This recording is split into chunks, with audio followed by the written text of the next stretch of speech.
Okay, let's move back onto your career. A question here from @Cuco70. Who's the hardest puncher you faced? The hardest puncher I've faced is a different question to the hardest puncher that's hit me, because I've probably faced big punchers that haven't hit me. Example, Arthur Abraham, a monster puncher who knocks out most people when he hits them on the chin. He's just beat Stieglitz for the third time this weekend. They really do milk it in Germany. I mean, he boxed him 4 times, and they're still turning up buying tickets and selling them on pay-per-view or whichever channel he's on in Germany. He can punch hard, but he never hit me. So the hardest puncher I've faced might just be Arthur Abraham, but I never found out. Yeah. Glencoff Johnson hit me with a hard right hand, 2 right hands towards the end of the fight. Hit me with one, he was that cheeky, hit me with another one straight after. It hurt my jaw and it perforated my eardrum, and I knew straight away my eardrum had gone because my balance went and my hearing went funny, and that was a big shot. But I've always said when this question's asked, who's hit me with the hardest punch, it was Robin Reid. When I boxed Robin Reid in a British title defence, he threw an overhand right. He's had a second-class postage stamp on it. I could see it coming. I thought, that's not going to hit me. But he stepped in with it. I leaned back and it caught me flush on the jaw. Yeah. And he shook me to my boots. He didn't put me over, but I was more hurt with that punch than I've ever been hurt in my career. Even when I've been put down by the likes of Jermaine Taylor. That punch from Robin Reid was a heavier punch. And luckily it was at the end of the round and I was able to sort of stumble back to my corner and recover in the minute and then come out. And when I beat Robin Reid, I'd just go on record as saying Robin Reid was well past his best. And I got him out there in round 5. I think I'd beat him anyway, even if he was at his prime, because I think I'd beat anybody going into the ring. But I beat past his best Robin Reid, and he come with one hell of a right hand. So I give Joe Calzaghe credit for taking some of the punches that he took off Robin Reid in the fight that I thought Calzaghe lost, because he did get hit with some big right hooks and they're hurtful shots, and Calzaghe seemed to walk through them. So I give Calzaghe a bit of credit there for standing up to Robin Reid and getting hit with too many right hands. Yeah. So you mentioned him in one of your great fights, one of many, the Jermaine Taylor fight. @Lee Jackson _91 asks, the Jermaine Taylor knockdown, was it a flash or did it hurt? Well, a flash knockdown's when you get knocked down, you get straight back up and you've recovered and you feel okay. So if that's the definition of a flash knockdown, the Jermaine Taylor fight knockdown was a flash knockdown, because I stood up, I took the 8 count because it's the first time I've ever been down. I looked at my corner, I looked at Rob McCracken, my coach, as if to say, what's going on, what do I do? And he was just like, just have the 8. And I thought, when I stand up, all my legs are going to be gone, because I've never been here before. I genuinely didn't know how I would feel. I stood up, I felt my legs underneath me, I felt strong, and I gave Jermaine Taylor a little smile. And I felt great, and I carried on boxing, a little bit tentatively. I was on my jab, on my back foot, trying to box with him, until I managed to tire him out late on, landing with some big shots, and then forced a stoppage. Fantastic fight, fantastic win. But yes, to answer his question, the knockdown in round 3 was a flash knockdown. And you can see by the way I took a couple of shots after that and still managed to stay on my feet, and I wasn't hurt. There's justification as to why I say it was a flash knockdown. Okay. So it's a tough question, because I can't think of many boxers who've been in as many hard and big fights as yourself. But if you could name one fight, which would be your hardest one? I think maybe the hardest one, but it's how you define hard, because obviously the loss to Andre Ward was very, very difficult. And I say difficult because I couldn't hit him. It was difficult to hit, and it was hard to hit, and I lost the fight, so I couldn't really hit him. So hard from a technical point of view. Yes, exactly. But hard as in tough and gritty and painful, and bite down on your gum shield, and your ribs sore, and your eardrum's gone, and your nose is broke, and you're bleeding. Mikhail Kessler twice. I hit him with some big heavy shots. He just smiled at me, licked his lips and came back for more. I've had over an hour with Mikhail Kessler in our 2 fights, punching holes in each other, and it was hard. I enjoy both of them because I love the sport and I love being in them hard fights.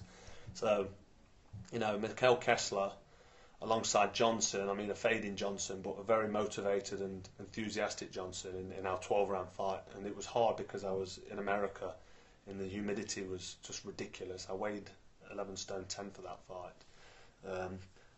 I weighed 12 stone on the night on the scales, and that's the weighing weight. And usually you go up half a stone or a stone, but I was so drained with the fluid I was losing in the training camp. I was the lightest I've ever been, and I felt weak. So I lost the first 4 rounds just finding my feet and thinking I'll get them out of the way and I'll finish strong, which I did and got the win. I think one of the score judges had it a draw. I think that was a bit in his favour, but I won the fight, majority decision, fair and square, and I thought I'd won. And it was a tough fight because the guy's so hard and strong and relentless, and he just keeps coming forward. But I think my hardest fight would have to be Mikhail Kessler. But I've had plenty of fights equally as hard as that one. But I boxed him twice, and he's a tough man that will just keep coming like I do. He reminds me of myself in the way in which he goes about his business. We've got different styles, but he's a tough, rugged, hard man. We've both got the warrior nickname. He's the Viking warrior, and people say that I'm a warrior, and it's sometimes a word that's banded around too often in boxing. But that warrior for me means you're able to take a shot, walk through a few punches, come back and show resilience and toughness and that mental attitude where you're not going to give up. And both of us, I think, have got something inside us that just refuses to quit, and that makes us very, very hard to beat. And it made for 2 unbelievable fights because those styles matched. Incredible. And if you could, and this is another tough question, if you could choose one fight in your career that when you felt you were at your best, for whatever reason, it doesn't have to be the best result as such, but if you could pick one out, which one would it be? It would usually be a really hard question, but I did a guest speak in Sheffield only last week. Okay. And I knew that was going to be one of the questions for Orlando, so I actually went through all my fights and thought which one was the best. And there's 2 that jump out, and I'll answer the question when I've told you the 2. Arthur Abraham, because it was such a one-sided, flawless victory where I didn't get hit, and I found it so easy to box and move. I was so fit and strong and determined because I'd lost my world title before that fight to Mikhail Kessler in Denmark, and it was the same promotional company putting on the show with Abraham. And there's no way I was going to let Kalle Sauerland beat me twice and get in the ring and pull his silly faces and shake his head like a lunatic with pleasure of his guy winning. And I was so motivated against that fight with Abraham. It was one of my best wins. And it was quite, not easy, but easy in terms of I didn't get hit with a shot. And I felt great for 12 rounds. I felt like I could have done 20 rounds at that pace. And I won 120, 108 on all 3 scorecards, I think. It really was a flawless victory against a very dangerous opponent. So for the boxing purists, that was my best win. But my best win has to be Lucian Bute in Nottingham, coming off the back of the Andre Ward defeat, fighting for my 3rd world title, the IBF title, against an unbeaten Canadian who everybody thought was a monster. And I don't think anybody, including the Sky team, I think myself and my coach Rob McCracken, really believed I was going to win. Everybody else, even my brother, and my brothers, and my mum was worried, and Adam Smith at Sky, and they go on record as saying it. They didn't think I was going to win. The bookies, I was an underdog, 5-2 underdog, I think I was. So that's got to be my best win, not just because I won, but the manner in which I went about it and got absolutely smashed him to pieces. And there's another fighter that's been ruined by me because he went on to lose to Pascal. I think he won a fight against it was a mark time fight for him, a steady one, and then he boxed Pascal and lost in a bit of a dull affair because Pascal seems to have gone off the boil. So that was a bad loss for Bute as well. But no, that I think is my best win. Okay. And the very last final thing, what can you describe that moment when your hand landed on George Groves' chin with perfect timing and he went flat? That moment, then, can you remember it? Can you remember looking at him on the floor? Is it a vivid memory? It is, yeah. It's very vivid. I can remember backing him up. I can remember thinking he's going the way I want him to go. He's going to my right, his left, and he was looking for the left hook. He's quite naive, George Groves. He told everybody he was going to knock me out of a left hook before the press conference because he bragged about saying he was going to hit me with 2 right hands in round 1, and he hit me with a right hand, and I fell over. So he told everybody he was going to knock me out of a left hook. So he was looking for the left hook all the way through the fight. He was throwing left hooks that were missing by a country mile. And actually, when I backed him up onto the ropes and he was going to my right, I was thinking, come on, throw the left hook. So I showed him a feint. He bought the feint, lifted his right glove up. I threw the left hook just to get my range to make sure. And as I threw in the left hook, I've moved my left leg in close to him, so I've got all my body weight and all my strength behind, and my balance was centre of gravity. And the left glove just touched his glove because he brought his glove up to defend for the left hook. And he dropped his left glove to throw that stupid left hook that he told everybody about, and he just opened the door for that right hand. There's only one thing left to do, and it was just detonate the bomb that was that right hand directly on his chin. and it rendered him unconscious. And I can remember him going down and crumbling in a powder heap. And I did think in my head, he just might get up from that. You never know. But if he does, good, because I'm really going to be able to finish him off then. But actually, he didn't get up. And when he got up, he was stumbling and falling all over the place, and the fight was over. But I didn't feel like any weight had been lifted instantly, and I didn't think, you've had that coming to you. And I didn't get a major sense of satisfaction straight away because I'm still so focused and so much in the zone. I'm still in fight mode. And you can see by the look on my face when I walk back to my corner. I'm sort of snarling. I'm looking back at him on the floor, going back to my neutral corner, ready for him to beat the 8 count, get up on 8 and carry on and box on so I could still finish him. And it wasn't until when I saw the ref wave it off, I raised my hands, my brother jumped in with a "and still" t-shirt on and picked me up.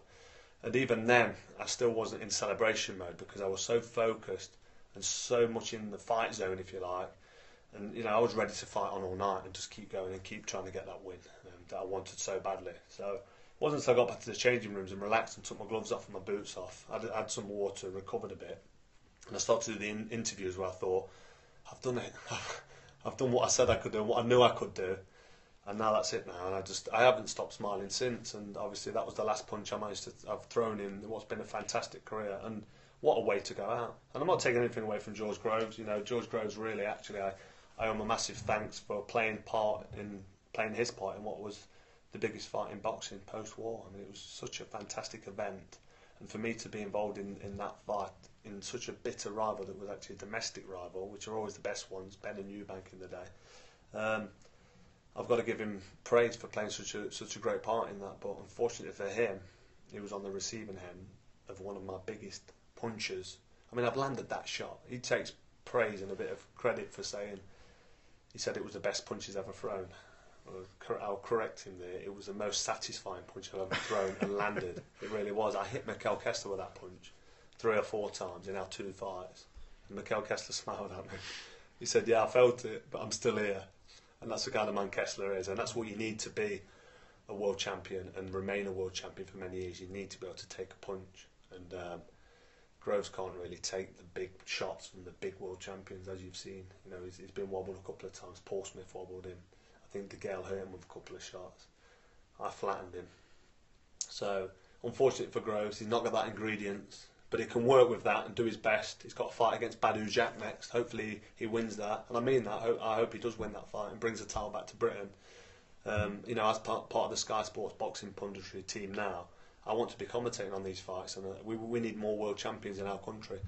It's a fight you can definitely win, but for me, the animosity and the needle and the hate, if you like, which is a strong word, for me is definitely put to bed. There's a piece in the Telegraph at the weekend that says, "I've got a lot of respect for George Groves, but I can't stand him.